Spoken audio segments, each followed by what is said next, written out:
Թրիպի վրա արդյոք ինձ թվում է թրիպի վրա երկու պայմանում կարող է ազդել։ Եթե ԱՄՆ-ն շատ ծանր պարտություն տաներ եւ ԱՄՆ-ին լսել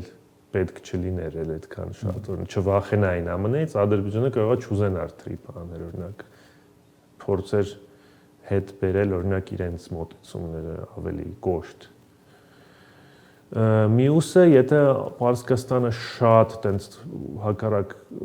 նույն Պարսկաստանը ինչ որ մի հատ sense իրավիճակում հայտնվի այս պատերազմից հետո ավելի որ իր խոսքը ավելի կշիռ ունենա եւ ասի թրիպը չեմ ուզում։ Ու ամենահետաքրքիրն է նա, որ այս երկուսը կարող են շատ լավ համընկնել, ստացվում է, որ Իրանը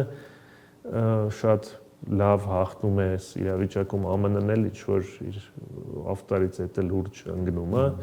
բայց մենք այս պահին ոչ այն չունենք, ինձ թվում է, ասենց ինչ որ միջանկյալ վիճակում են գտնվում, կարծում եմ երկու կողմն էլ չեն կարող են ասել, որ հաղթել են, կարող են ասել, որ պարտվել են, երկուսն է, բնականաբար երկուսն էլ ասում են, որ հաղթել են, բայց հաղթել է երևի Իսրայելը այս դեպքում մեծ մասամբ։ Որ Ամերիկային ներքաշել է այս պատերազմը։ Որ Լիբանանի հետ իր հարցերն ա կարում հիմա լուծի եւ Իրանն էլ ահագին թուլացավ, օբյեկտիվ որ խոսանք, ահագին։ Որովհետեւ կորցրեց պրոքսիներին։ Բացի պրոքսիներից, այդքան 15000 թռիչ կա ռազմական իր տարածքի վրա անցել այս երկու օդուժի կողմից։